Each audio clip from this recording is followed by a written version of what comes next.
Bonjour à toutes et à tous, dans cette vidéo je vais corriger la partie B de l'exercice 4 du baccalauréat de mathématiques, la série S de la session 2019. Dans une vidéo précédente j'ai corrigé la partie A, je vous invite à regarder la vidéo, je mets une fiche en haut à droite de l'écran et maintenant on passe à la partie B. Alors la question 1A consiste à montrer que le vecteur n de coordonnées 4, 4, -3 est un vecteur normal au plan FHK. Alors le plan FHK il est là, on l'a ici, donc celui-là je l'ai représenté dans la vidéo précédente. Et en fait, montrer que le vecteur n est normal au plan FHK, il s'est montré que le vecteur n est orthogonal à deux vecteurs du plan FHK. Alors quel vecteur on va pouvoir prendre? On va pouvoir prendre le vecteur FH par exemple et HK. Voilà, donc j'ai représenté les coordonnées du point F, H et K. Donc F0, 1, 0, H0, 1, 1 et K0, 1 quart 0. K, on nous dit que c'est le vecteur AK, on nous dit dans l'énoncé que c'est 1 quart de AD. Donc la coordonnée en Y de K est bien 1 quart. Et ensuite F c'est bien 1, 0, Y, 1. Puis je vous laisse vérifier pour les autres points. Donc maintenant on va pouvoir calculer le vecteur FH. Donc j'ai représenté les coordonnées des vecteurs FH, -1, 1, 0 et FK, 0, -3 quarts, -1. Et donc maintenant, pour chercher à montrer que le vecteur n est bien orthogonal à ces deux vecteurs, on va calculer le produit scalaire de n FH et n scalaire FK. Alors n scalaire FH, ça va nous faire 4 fois -1, moins 4, plus 4 fois 1, donc plus 4, plus 0 fois -3, donc 0. Et ça c'est bien égal à 0. On sait que si le produit scalaire est nul, alors les vecteurs, ou les droites, peu importe, sont perpendiculaires. En l'occurrence, les vecteurs sont bien orthogonaux. Alors, il s'agit maintenant de calculer n scalaire FK. Alors, on a 4 fois 0, 0, plus 4 fois -3 quarts, ça fait -12 quarts, soit -3, donc plus -3,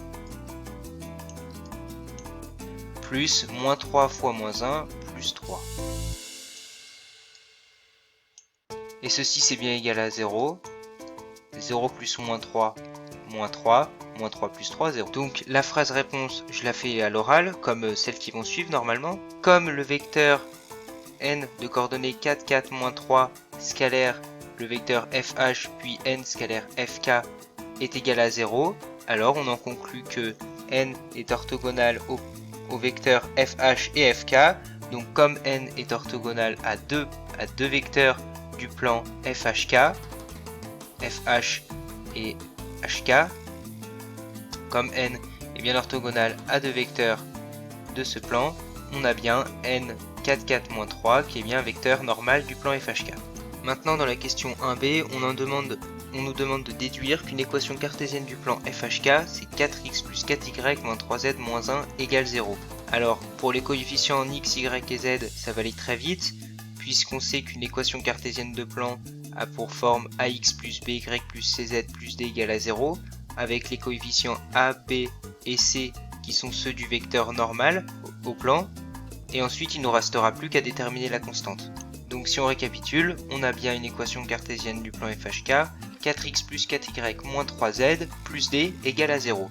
Reste à déterminer la constante d, mais ça va être très simple, on va incrémenter un point qui appartient au plan FHK, les coordonnées x, y et z, et on va trouver tout de suite. Alors un point qui appartiendrait au plan FHK, ça pourrait tout simplement être le point F, donc de coordonnées 1, 0, 1. Donc comme F appartient au plan, on va remplacer ces coordonnées dans l'équation, donc 4 fois 1, donc 4, plus 4 fois 0, moins donc 3 fois 1, donc moins 3, et ça c'est égal à moins d.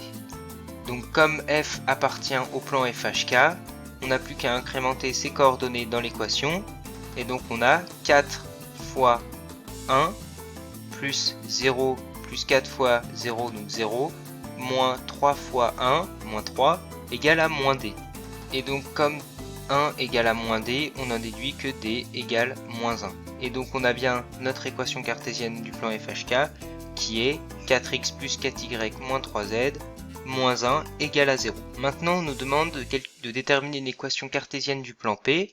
Alors, il faut savoir que le plan P et le plan passant par I est parallèle au plan FHK. Donc P est ici, est parallèle au plan FHK. Et donc s'il est parallèle au plan FHK, il va avoir exactement les mêmes coordonnées en X, en Y et en Z. Reste encore à déterminer donc D. Et là, on va faire la même chose.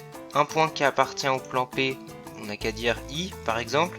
I a pour coordonnées 1,5, 0, 1. Et on remplace les coordonnées, donc 4 fois 1,5, 2, plus 4 fois 0, 0, moins 3 égale à moins 2, moins 3, moins 1, moins 1 égale moins D. On en déduit que D est égal à 1. Et à ce moment-là, on a une équation cartésienne du plan P qui est 4x plus 4y moins 3z plus 1 égale à 0. On demande maintenant de calculer les coordonnées du point M', le point d'intersection du plan P et de la droite AE. Alors, on va commencer par déterminer une équation paramétrique de la droite AE. Pourquoi paramétrique? Parce qu'on va voir juste après que quand on aura x, y, z, on n'aura plus qu'à remplacer ici dans l'équation cartésienne du plan P et on aura directement le paramètre t, puis on n'aura plus qu'à déterminer les coordonnées. Alors pour déterminer l'équation paramétrique de la droite AE qui se trouve ici, on a déjà les points A et E, A leur donné à l'origine et E de coordonnées 0, 0, 1. On trouve le vecteur AE, donc on fait xe moins xa, ye moins ya, ze moins za, et on trouve que AE a pour coordonnées 0, 0, 1. Et ce qu'on sait à propos des équations paramétriques de droite, c'est que quand on a son vecteur directeur et un point qui appartient à la droite AE, alors on a x égale à xa, donc 0 plus at, donc là on a les coefficients a, b, c si vous voulez, donc a vaut 0, ici xa vaut 0, donc x vaut 0, ensuite y est égal à ya, donc 0 plus b, t, donc 0, t fois 0 égale 0, et enfin z, donc qui a pour coordonnées za, toujours 0, plus 1t, cette fois-ci c'est z égale t. Voilà, donc comme je l'avais dit précédemment, on remplace les x, y, z de la droite AE dans l'équation cartésienne du plan P, comme x vaut 0, on met 0 ici, y vaut 0, on met 0 ici, et z vaut t, on le met ici. Donc on a 4 fois 0 plus 4 fois 0 moins 3t égale moins 1. Directement on fait passer la constante de l'autre côté, donc ça devient son opposé. Donc 4 fois 0, 0, plus 4 fois 0, 0 aussi, donc 0 plus 0, 0. Et on n'a plus que moins 3t égale à moins 1. On en déduit rapidement que t est égal à 1 tiers. Et alors vous vous en doutez bien, le travail s'arrête pas là. On a trouvé que t est égal à 1 tiers, c'est très bien. Mais il reste plus maintenant qu'à remplacer t cette fois-ci dans l'équation paramétrique de la droite AE. Donc x vaut toujours 0, y égale 0, z égale t, t égale 1 tiers. On trouve que z égale 1 tiers. Donc le point M' intersection du plan P et de la droite AE a pour coordonnées 0, 0, 1 tiers. Si on vérifie ça sur la construction du cube avec le plan et la droite AE, on trouve bien que M' a pour coordonnées effectivement 0, 0 et 1 tiers. Ça a l'air à peu près juste. Alors maintenant, si on passe au petit 2, on dit qu'on a delta, la droite passant par le point E, est orthogonale au plan P. Ça se traduit comme ça sur le schéma. Elle passe par le point E, et elle est orthogonale au plan P, qui est ici. Donc là, ça forme un angle droit, et on n'a plus qu'à tracer la droite qui passe par E. Donc ça, c'était l'information qu'on nous donnait, et maintenant, à nous de déterminer une représentation paramétrique de la droite delta. Alors, si delta est orthogonale au plan P, ça veut dire que son vecteur directeur est collinéaire au vecteur normal du plan P. Comme le vecteur normal du plan P est orthogonal à celui-ci, alors un vecteur directeur de la droite delta pourrait être tout simplement le vecteur normal au plan P. Donc ça déjà on pouvait le noter, U, le vecteur directeur de la droite delta est U de coordonnées 4, 4, moins 3, c'est-à-dire le même que le vecteur normal au plan P de coordonnées 4, 4, moins 3, comme là ils sont bien collinéaires. Et maintenant pour déterminer l'équation paramétrique, il nous manque plus que les coordonnées du point E, puisque on sait que delta passe par E, et les coordonnées du point E c'est tout simplement 0, 0, 1. Donc on a x égale 0 plus 4t, y égale 0 plus 4t encore, et z égale 1 moins 3t. Alors maintenant on nous demande de calculer les coordonnées du point L, l'intersection de la droite delta et du plan ABC. Donc là on cherche à savoir quand est-ce que la droite delta ici traversera plutôt le plan ABC. Alors donc là j'ai presque tout noté, les coordonnées du point L, intersection de la droite delta et du plan ABC. Donc la droite delta elle a cette équation paramétrique de droite, cette équation paramétrique, et puis le plan ABC, alors il a pour équation cartésienne z égale 0. Alors pourquoi? On calcule un vecteur normal au plan ABC, donc ça pourrait être vecteur BF par exemple, et une fois qu'on a ces coordonnées, donc j'ai calculé les coordonnées du vecteur BF, et bien on fait AX, donc 0 plus BY, 0 plus CZ, donc 1 fois ZZ, égale à moins D, mais en fait quand on remplace, comme le point A appartient au plan ABC, et bien comme A n'a que des coordonnées nulles, et bien on remplace Z par 0, et donc on trouve que D est égal à 0. Et ça paraît logique, le plan ABC a bel et bien pour équation cartésienne Z égale 0, parce qu'en fait, il n'a pas de hauteur. Vous voyez, il n'est pas soulevé, il est vraiment tout en bas. Donc, il a bien pour équation cartésienne Z égale 0, ça paraît cohérent. Et donc maintenant, mais ça va aller très vite, on n'a plus qu'à remplacer les x, y, z de delta dans les x, y, z de ABC, mais comme le plan ABC n'a pas de coordonnées en x ni en y, on va directement passer à z, donc z égale 1 moins 3t, 1 moins 3t égale à 0. On résout cette toute petite équation, donc on a moins 3t égale à moins 1, donc t, on en déduit qu'il vaut 1 tiers. Encore une fois, ça s'arrête pas là, puisqu'on doit encore calculer, la t n'est que le paramètre, on doit encore calculer les coordonnées du point L, donc on remplace t par 1 tiers, et on trouve assez rapidement, point L a pour coordonnées, alors si on remplace t par 1 tiers, on a 4 fois 1 tiers, on a 4 tiers. Ensuite, on remplace encore t par 1 tiers, on a encore 4 tiers.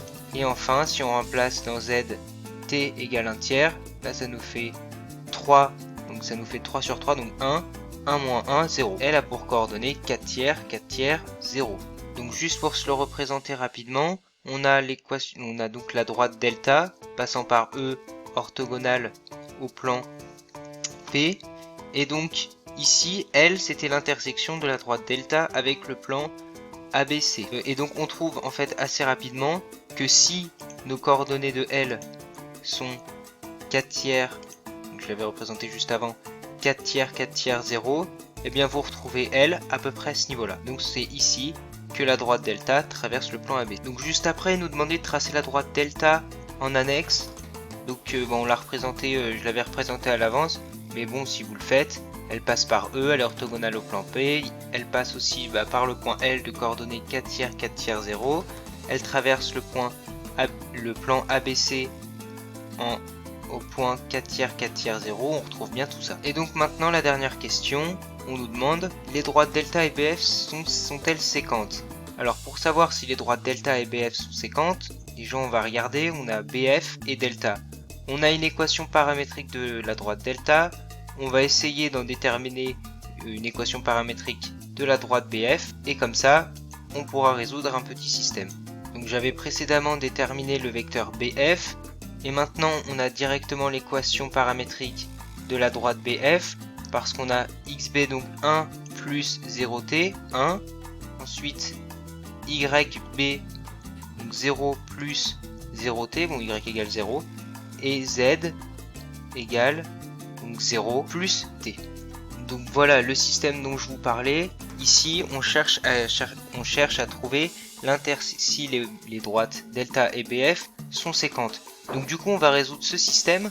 Donc si x égale 4t et ici x égale 1, et bon on va chercher quand 4t égale à 1, puis 4t égale à 0, et enfin 1 moins 3t égale à t. On peut déjà voir que ce système est impossible. N'aura pas de solution possible.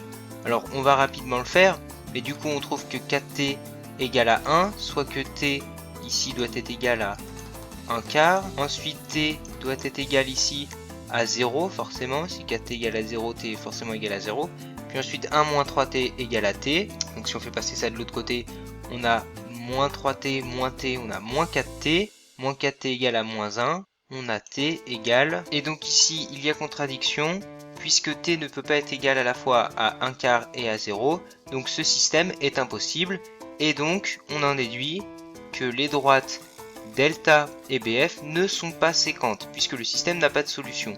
Et du coup ça se traduit comment ça ici, puisque là on a bien l'impression qu'elles sont séquentes, mais en fait delta doit passer derrière. Alors j'ai pas représenté en pointillé, mais là il faut s'imaginer que ça passe derrière, donc tout simplement que bf et delta ne sont pas coplanaires, donc elles ne sont ni parallèles ni séquentes, elles ne sont pas coplanaires. Par contre, on va voir juste après, on a bien l'impression que CG et delta sont séquentes, encore une fois à condition qu'elles soient coplanaires, on va voir, et justement c'est ce qu'on nous demande. Qu'en est-il des droites delta et CG? Alors on va faire exactement la même chose. Donc j'ai toujours l'équation paramétrique de la droite delta, j'ai déterminé celle de la droite CG, donc on a les points C et G, de coordonnées respectives 1, 1, 0 et 3, 1, puis le vecteur CG, donc 1, 1, 0, 1, 1, 0, 1, 0, 1, et ensuite l'équation paramétrique de la droite CG, et bien on a bien XC, donc 1 plus 0t, donc 1, y égale 1 plus 0t, encore 1, et z égale à la 0 plus 1t, donc z égale t. Il ne nous reste alors plus qu'à résoudre ce système, donc on a 4t égale à 1, 4t égale à 1, 1 moins 3t égale à t, puisqu'on cherche à savoir quand est-ce que delta égale cg. Donc ici tous les coefficients x, y et z doivent être égaux. On en déduit après résolution du système que t égale 1/4, bon là c'était très facile, vous trouvez bien 1/4 dans chacun des cas, donc déjà les droites CG et delta sont bien séquentes puisque le système a une solution, donc en fin de compte delta et CG sont bel et bien coplanaires, c'était l'impression qu'on avait. Et ensuite, alors c'est toujours pas terminé, t n'est que le paramètre, et ensuite donc en remplaçant t ici dans x égale 4t, y égale 4t, z égale 1 moins 3t, on trouve que, donc je l'ai appelé O, le point d'intersection de delta avec CG a pour coordonnées 1, 1, 1/4. On regarde si ça a l'air cohérent, donc la droite delta, la droite CG, on a bien 1, 1, 1/4 à peu près, ça paraît logique, on a bel et bien notre point O qui doit se trouver ici. On peut donc dire que les droites delta et CG sont bel et bien séquentes, donc au passage elles sont bien coplanaires, et donc on justifie, eh bien elles sont séquentes et elles se coupent au point O de coordonnées 1, 1, 1/4. Et voilà, c'est la fin de cette vidéo, n'hésitez pas à la partager. Je vais essayer sur la chaîne de faire d'autres corrections d'exercices du bac, et si vous avez des idées, n'hésitez pas à me les proposer en commentaire.